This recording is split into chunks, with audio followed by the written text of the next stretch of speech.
Hi, I'm talk Santhosh. இன்றைக்கி நம்ம என்ன பார்க்க போகிறோம் அப்படின்னா மட்டன் பிரியாணி.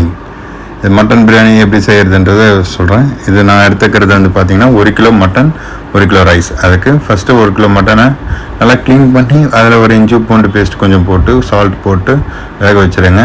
அதுக்கு தேவையான ஒரு 700 கிராம்ஸ் ஒரு ஆனியன் எடுத்துக்கோங்க. அடுத்தது தக்காளி பார்த்திங்கன்னா ஒரு 4 to 450 கிராம்ஸ் எடுத்துக்கோங்க. அடுத்து ஒரு பாத்திரத்தில் ஒரு டபரா, நீங்கள் எதில் செய்கிறீங்களோ டபரா இருந்தால் அதில் ஒரு ஆயில் வந்து ஒரு 250 கிராம்ஸ் அந்த மாதிரி ஆயில் போட்டுக்கோங்க. ஒரு நெய் வந்து ஒரு 2 டேபிள் ஸ்பூன் நெய் போட்டுக்கோங்க. அதுமாதிரி பட்டை, ஏலக்காய், கிராம்பு, அடுத்தது பாசி இலை அந்த போட்டு மசாலாவை ஆட் பண்ணிக்கோங்க. அடுத்தது நான் வெட்டி வச்சுருந்த வெங்காயத்தை ஆட் பண்ணுறேன். அது நல்லா வந்து ப்ரௌனிஷ் கலராக வர வரைக்கும் நல்லா அதை வதக்கிடுங்க. அது கூடவே எனக்கு ஸ்பைஸியாக இருக்க ரொம்ப பிடிக்கும். அதனால் அது கூடவே பச்சை மிளகா ஒரு 15 பச்சை மிளகா ஆட் பண்ணிட்டேன். அது கூட சால்ட் நீங்கள் போட்டிங்க அப்படின்னா உங்களுக்கு அது ஈஸியாக சீக்கிரமாக நல்லா ப்ரௌனிஷாக குக் ஆகிறதுக்கு ஹெல்ப்ஃபுல்லாக இருக்கும். பச்சை மிளகா சொன்னேன் இல்லையா, நான் ஸ்டார்டிங்கே போட்டேன். நீங்களும் இதே மாதிரி ஸ்டார்டிங்கே போட்டிங்க அப்படின்னா உங்களுக்கு ஸ்பைஸியாக நல்லா இருக்கும்.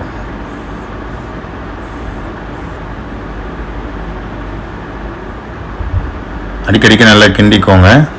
அடுத்தது புதினா, கொத்தமல்லி ஒரு கட்டு எடுத்துருக்கேன்.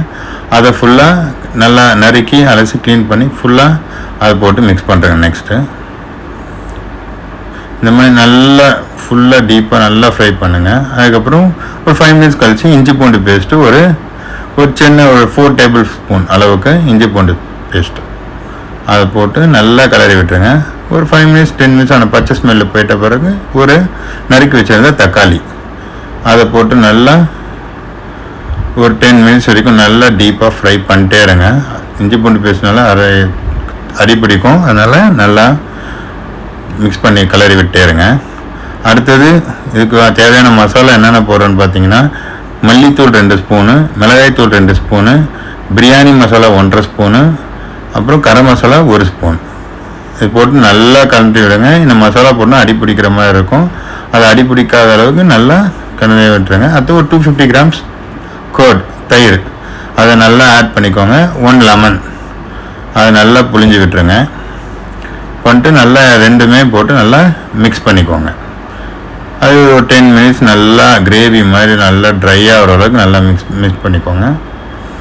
அடுத்தது நான் வந்து 1 கப் அரிசிக்கு 1.5 கப் தண்ணி எடுத்திருக்கேன். அதுக்கப்புறம் நல்லா தண்ணி நல்லா கொதித்து வந்த பிறகு ஒரு 10 மினிட்ஸ் கழித்து நல்லா கொதி வந்தவொடனே அரிசி போட்டுருங்க. அரிசி பார்த்திங்கன்னா உடையாமல் அப்படியே லேயராக அங்கங்கே போடணும்.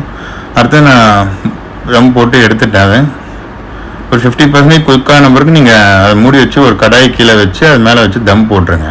ஓகே, நெக்ஸ்ட்டு வெறும் மட்டன் பிரியாணி மட்டும் சாப்பிட்டா இறங்காது இல்லையா, அதுக்காக சைடில் ஹோம்மேட் வீட்லேயே பார்த்தீங்கன்னா சிக்கன் தந்தூரி அது வந்து ரெடி பண்ணியிருக்கேன். என்னதான் நம்ம சாப்பிட்டாலும் இந்த வாழை இலையில் சாப்பிட்ற சுகம் இருக்கே, ஷபா. நம்ம தட்டில் சாப்பிட்டா ஒரு பிளேட் தான் சாப்பிடுவோம், ஆனால் வாழையில சாப்பிட்டா அளவே இல்லை, அற்புதமாக இருக்கும். ஸோ நீங்கள் சாப்பிட்றதா இருந்தால் வாழையில ட்ரை பண்ணுங்கள். வெங்காய பச்சடி, அது கூடவே கிரேவி செஞ்சுருக்கேன், கத்திரிக்காய் கிரேவி செஞ்சுருக்கேன், ஒரு எக் வச்சுருக்கேன். நெக்ஸ்ட்டு நாங்கள் இன்றைக்கி பண்ணியிருக்கிறது பார்த்திங்கன்னா தந்தூரியும் பண்ணியிருக்கேன். நெக்ஸ்ட் பார்த்திங்கன்னா காடை ஃப்ரை, அதுவும் ஒரு ஃப்ரை ஒன்று பண்ணியிருக்கோம். அது கூட ஒரு சின்ன ஆனியன் லெமன் இருந்தால் தான் நல்லாயிருக்கும்.